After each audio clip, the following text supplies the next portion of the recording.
Hidden in the depths of the mind is a secret tomb where knowledge, fear, mystery, and a macabre sense of enjoyment is held. Each corner is resplendent with its own curiosities, and each curiosity appeals to a different soul. You're listening to The Crypt of the Unknown, a podcast that discusses the realms of the horrific and the fantastic in print, games, or on the screen. And now, introducing you to the Guardians of the Crypt, your tour guides. Here are Webb and Stephen J.D.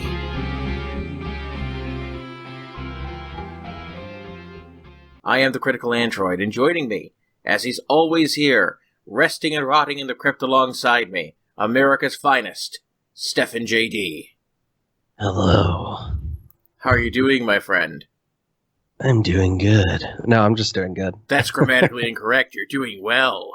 I'm doing well. Good. Glad to hear you're good and well. Yes. But for today's topic, you were the one who suggested this, and I'm glad you did, because it was not something I had read previously. What tomb have we unearthed today, my friend? So, comic book, Judge Dredd America. It's from the British culture, 2000 AD. It's a magazine where it puts out at like 1/4 of what would be an actual comic book every month. So you'd probably get like 5 pages of story, an issue. And this is America. Yeah, Judge Dredd. How'd you come across this one? So I had a friend, past tense. So I have a friend named Andrew Davis. He's a very good friend, and he introduced me to Judge Dredd, reading the comic books. Obviously, I'd seen the movies, played the video games, the terrible video games, but I'd never read the comic books. And basically what it is, you know, the British culture looking at It's kind of like looking at an American society and writing like a very highbrow, extreme version of a conservative America. Ridiculous, extreme. It's very humorous as well. But that's it. And, you know, when it comes to Dredd, there's a list of stories that everyone I think should read, and this is one of them.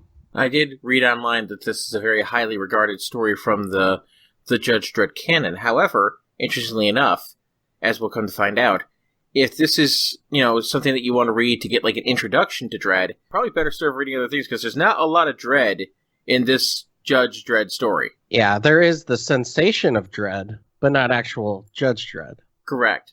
Hell of a lot of Dredd. That's what really moves this story along. Just not the character D-R-E-D-D, but the emotion D-R-E-A-D. Correct. For those of you who really needed these references spelled out for you, we've literally spelled it out for you. Yeah, Drock. So yeah, if anyone doesn't know who Judge Dredd is, God forbid, Judge Dredd himself is just, the judges are extreme corporal punishment. They're just established that they can basically take the law into their own hands whenever the hell they feel like it. Judge Dredd himself actually is a good judge, though. He believes in, you know, order, justice, and rights, although he'd put order and justice over rights and freedom. Dredd himself is a good person, but a very extreme good person. Would you agree with that? Yeah, what I would like, before we continue, because unfortunately, and I think this is where we have to like do a public service here, if you could, let's assume that a lot of people, unfortunately, their exposure to Judge Dredd may have been Sylvester Stallone. If we were to assume that the average person listening to this podcast would know of Dredd purely from the Stallone interpretation, what would you say are things that they need to know about this character versus what they might assume based off portrayal in film? I would say that you're missing out on half of what Dredd is. So Dredd is a lot like the first 5 minutes of that movie. He is the law, but he is also stuck in a comic book. So that means that a lot of ridiculous shit can happen. There's a Judge Dredd story where the whole city has a pie war, and they throw pies at each other. And the judges, the police station, have to take this matter seriously and figure out how to stop people from having a pie war. At one point in time, does somebody jump in and say, we got to take care of this. Could get bad. Another person goes, take care of this. Will be easy as pie. I think they do have an argument about how to stop pie production. Or does somebody go, take care, this is going to be a cakewalk, and the other person's going, no, not a cakewalk. It's going to be easy as pie. You're going to spend 5 years in the ISO cubes for that joke.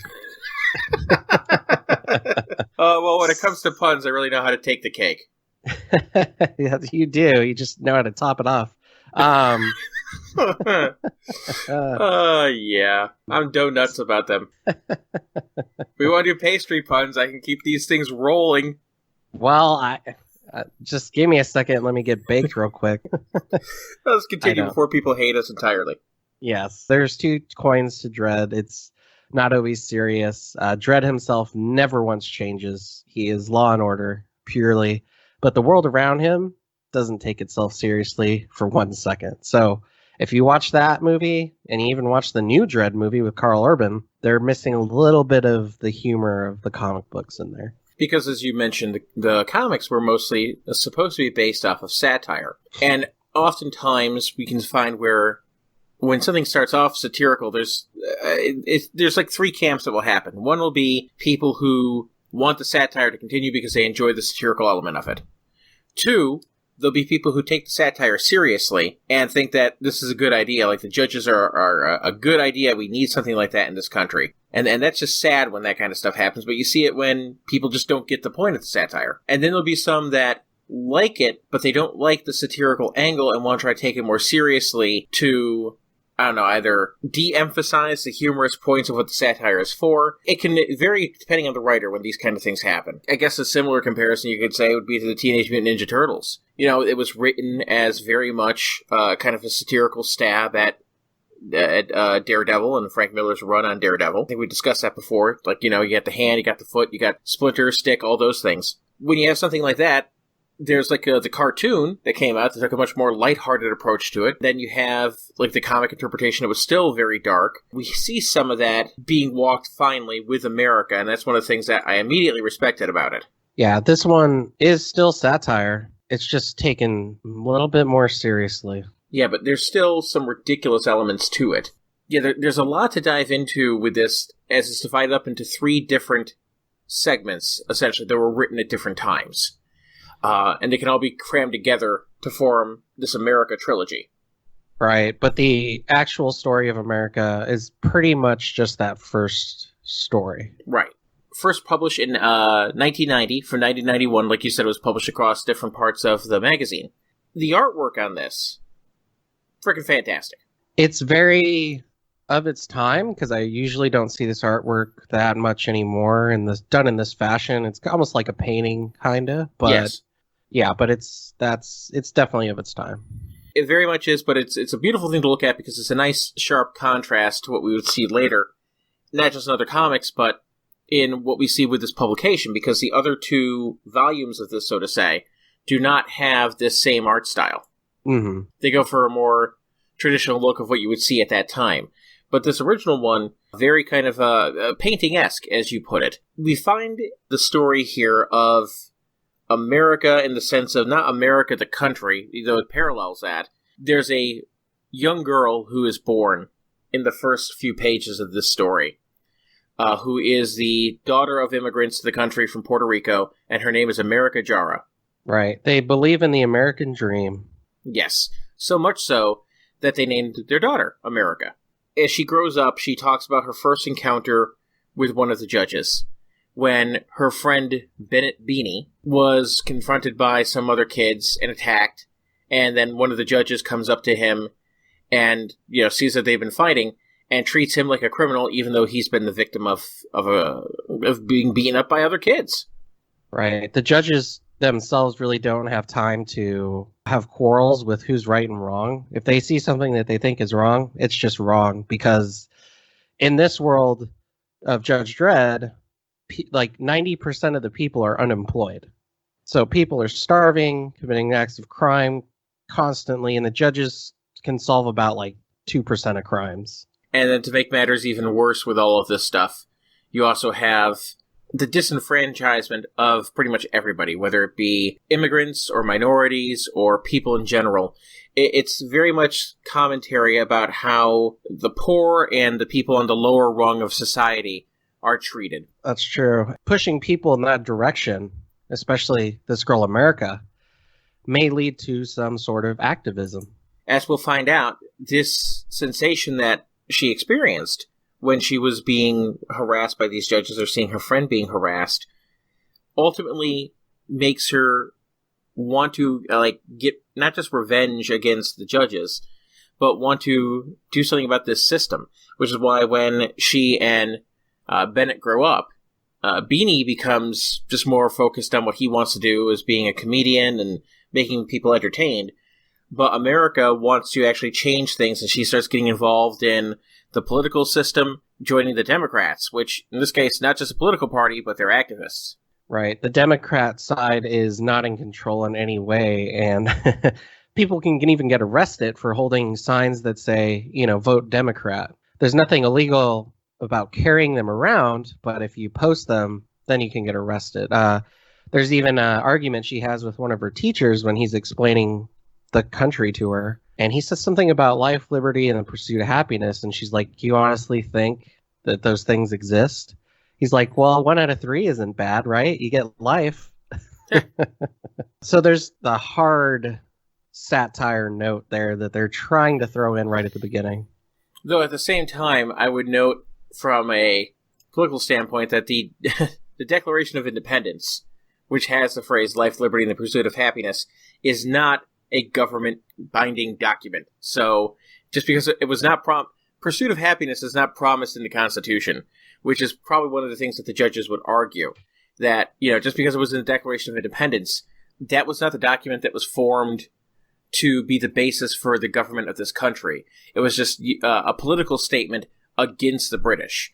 So you could easily have the judges argue that, of saying pursuit of happiness is not in the Constitution, and go on that angle, which sadly is actually a political argument that is used today. Yeah, there's no power to the people, so the judges want to stay in power, and no quarrels about where the line of the law is. They are the law. So America herself is saying, power to the people, judges out. There's no such thing in this comic book. It's, in fact, Judge Dredd looks like the bad guy here. And that's intentionally meant to be that way, because as they continue to grow up, Beanie does quite well for himself. He becomes kind of a comedian musician. I think he's like the Stephen Lynch of that world. He does very well for himself, makes some commercial jingles, gets a big break on television, but he has never forgotten his love for his friend America, because he has romantic feelings for her that never came into fruition because he wasn't part of the movement. It just, the love never came about. Right. And considering that Beanie never found another love, he takes some of his carnal delights with ladies of the night, and it's when going in search for one that he finds America, or as he nicknamed her, Amy. So there she is, looking like a lady of the night, only to find out that, he's actually stumbled into kind of a setup here where they're trying to basically get some judges and kill them. Yeah, they're going to ambush judges. Before that happens, though, something that kind of makes me laugh, it probably shouldn't. Beanie's mom dies of terminal boredom. Oh, yes. And she's thrown into an incinerator. It's like a conveyor belt.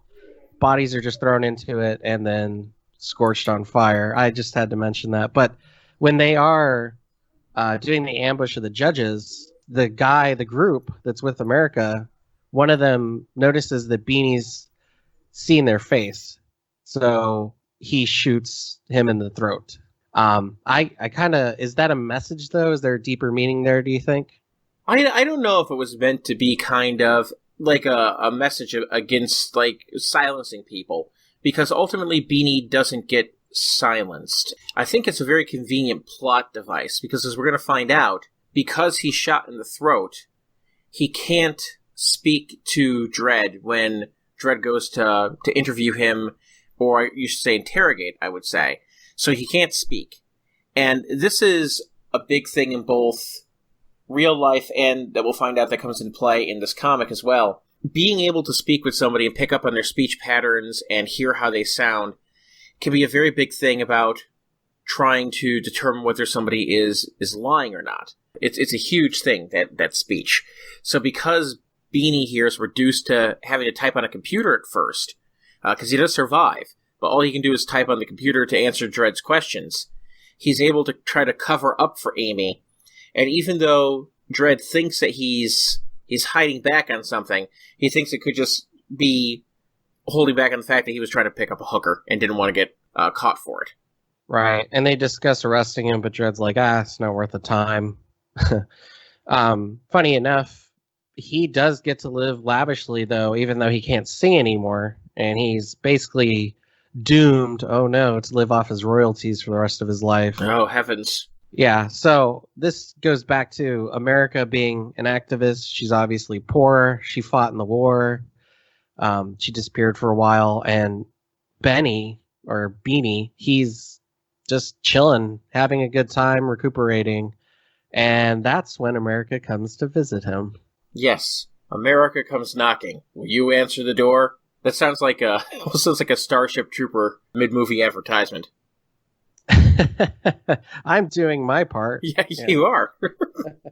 When America comes knocking, will you answer the door? I did, and thumbs up for the camera. Would you like to know more? No, she does come knocking, and he lets her in. This is where things start to take what could be a romantic turn, or even a darker turn, depending on how you look at it, because they're talking, and America catches him up on what happened in his past, how the guy that she was seeing was ultimately killed in a protest that was supposed to be peaceful, but the judges deliberately planted people into the crowd to instigate a riot by throwing rocks. And because somebody in the crowd started throwing rocks, that gave the judges the ability to open fire. And ultimately, I guess you could say significant other at that point in time, because they were going to, she treated them like such, was killed. And it very much completely changed the way of her life in terms of what she was going to do about this all. Yeah, it didn't turn out very well for a lot of people. The wars got really bad. They even mentioned a nuclear blast that happened. The thing about that is, too, in real-world parallels, is that if there's a peaceful protest and one person throws a rock, that doesn't automatically mean the protest isn't still peaceful. If two people decide to riot, that doesn't mean the protest still isn't peaceful. It's a very fine line, protesting. And this definitely shows a dramatic side to it that, when one person threw a rock, now they're all doomed. The judges just take them out. It's sad, but that's what happens. And I think it even mentions that she's pregnant 6 months or something. Yep, she had a baby.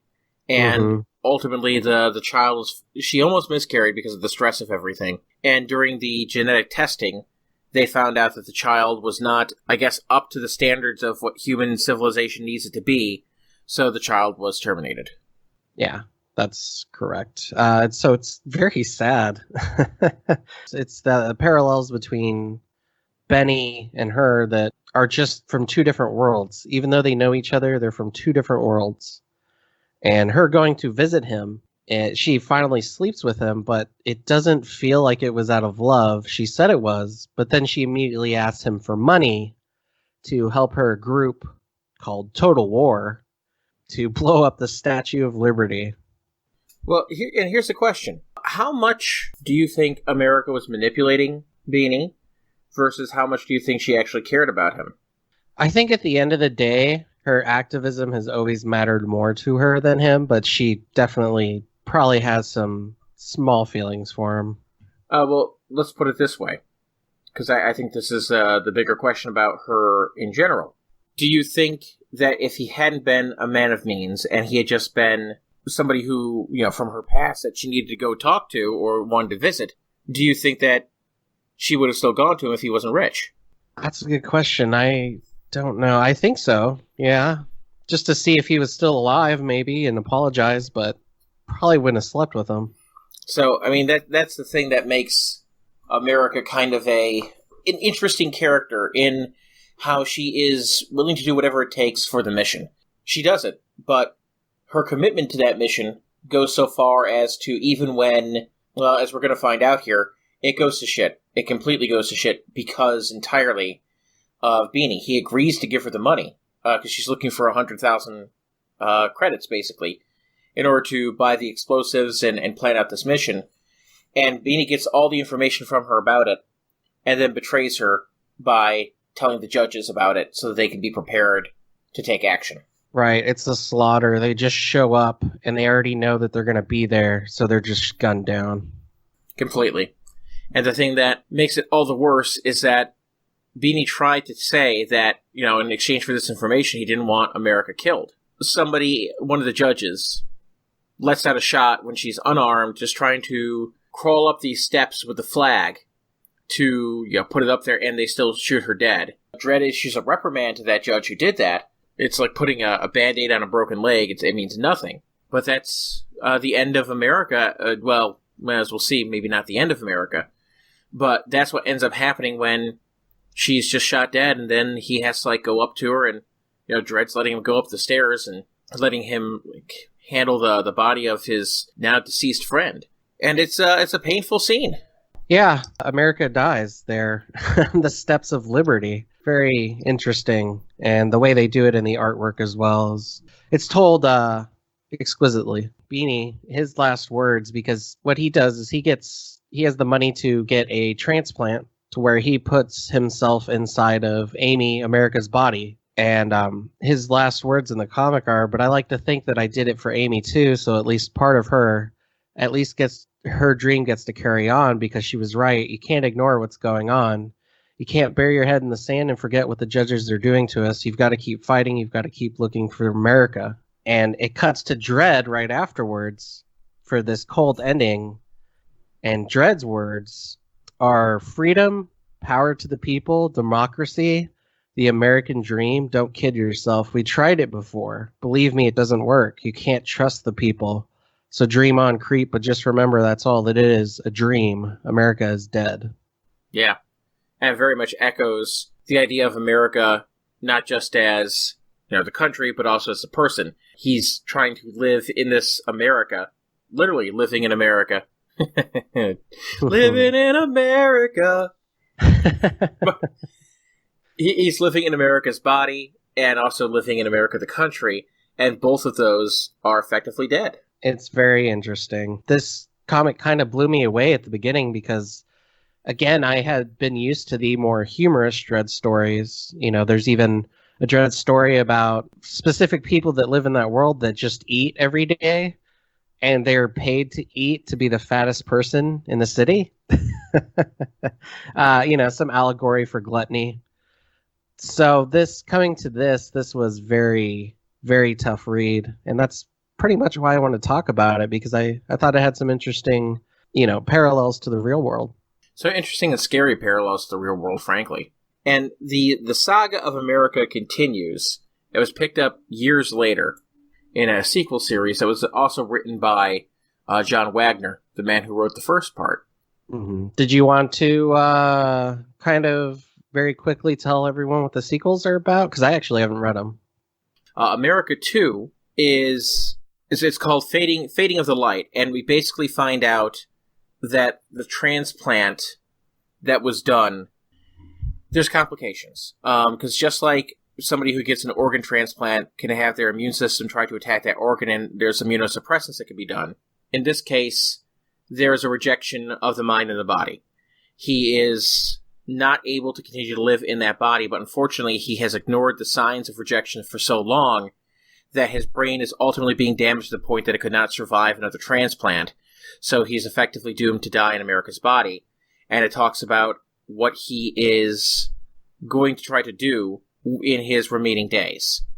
And then Cadet, the third and the final part of this trilogy, that was written in 2006, goes on to find out that there was a child that was conceived between him and America, and what his goals were for that child. And I don't want to say too much because it would ruin the ending of America 2. Those directly tie in together, and I do strongly recommend reading them because they carry on a lot of the tone that this comic really kind of encapsulates. But it takes it in a direction that puts Dredd... I don't want to say he's in the spotlight in any of these, but he does take a bit more of the limelight in each successive story. But each one of them shows Dredd in a way that is not as villainous as he is here, But then again, he's more villainous here to begin with because we're dealing with more terroristic actions, which we're not dealing with as much in the later two. Oh, okay. Sounds interesting. I'm surprised they didn't name it America 2, America Resurrection or something, or Die Harder. I don't know. As great as that would have been, or I still think it should have been Living in America. With like music notes on each side of the title? Yeah, of course. That would have been the best way to do it. America 2, Living in America, which has to be the official title. You have to sing it every time you read the title. Or you're not a true 2000 AD fan. Not a true 2000 AD fan, or not a true James Brown fan either. That's true. How? Thank you for that. I also think of the Weird Al parody, Living with a Hernia. Oh, God, I haven't heard that in years. Yeah, which is not what he's living with in America 2, by the way. He's not living with a hernia. No. He's basically more like, living with a full-body transplant rejection. But I might have a kid. But there's too many syllables there to really make it effective songwriting. Yeah. Just throw America at the end. Maybe that'll work. Living in the full-body transplant rejection in America. Yeah, see, that it works better if you do that. There you go. But all that being said, what we're left here with is not too long of a read, pretty quick-paced read that doesn't really waste any time with anything extraneous. And at the same time that it doesn't do that, it really does a fantastic job of setting up what this world feels like. Yeah, it's a good introduction if you've already read a couple Dredd stories. Again, like Webb said, don't start with this one. It's not going to be the Dredd story that's going to give you anything about the character that actually is the character. There's so many better ones that would do that for you. Interesting note to say about Dredd before we go here is that Dredd ages in real time since he's been created. So right now he's about 70-something years old. That is interesting. Yeah, and unlike other comic book characters, one day he will die. Or will he? Yeah, he could get a transplant in America. Yeah, see? Transplant in America. How? I feel old. Suck it to me, yeah. Oh, people are going to hate this podcast for what we're doing. I'm hurting my own ears. Either way, we have to, looking at this comic, both from the time that it was written in 1990 to the present day, I think what we've got here is something that not only holds up remarkably well, and is also at times scarier in how it's written today than what it was before. This is a remarkably well-written and illustrated story here. Very well told. I would suggest anyone go read it. I would definitely recommend it. What about you, Webb? Oh, definitely. This is one tomb in the crypt here that I would say you need to open up and resurrect this baby, because it is a fantastic little story. I also fully recommend the sequels. But yeah, this is really a great, to-the-point read that captures the atmosphere of this world that we're living in Mega City 1. And even though it doesn't focus too much on the character of Dredd, it doesn't need to, because it's just an interesting story in general. Yep, I agree. Go read it. Yes. Yes, go read it. We are the law. We demand that you read this. Yes. I am the law. Indeed you are, my friend. And for those of you who have read it already, we'd love to hear your thoughts. And if you do read this and then come back to us afterwards, having done it, we'd like to hear your thoughts on it, too. I would love to hear somebody who was inspired to read something by what we talked about, and then, come back away from it to, find out what your thoughts are. Yeah, and, if you see anything we missed, let us know. I'm curious if there's any hidden messages I glossed over. And there's a lot of symbolism that can be taken from all of this in itself, but we would like to hear your thoughts on them all. If you want to reach out, obviously there's a YouTube comment section here, or you can reach out to me on Twitter at CriticalAndroid or Gmail at thecriticalandroid@gmail.com. And Stefan, my friend, how can they reach you? And I'm also on Instagram under Cyberpunk Holiday, so come say hi. Yeah. From Stefan JD and myself, Webb the Critical Android. This has been another episode of Crypt of the Unknown. We hope you enjoy. And until next time, the crypt is closed.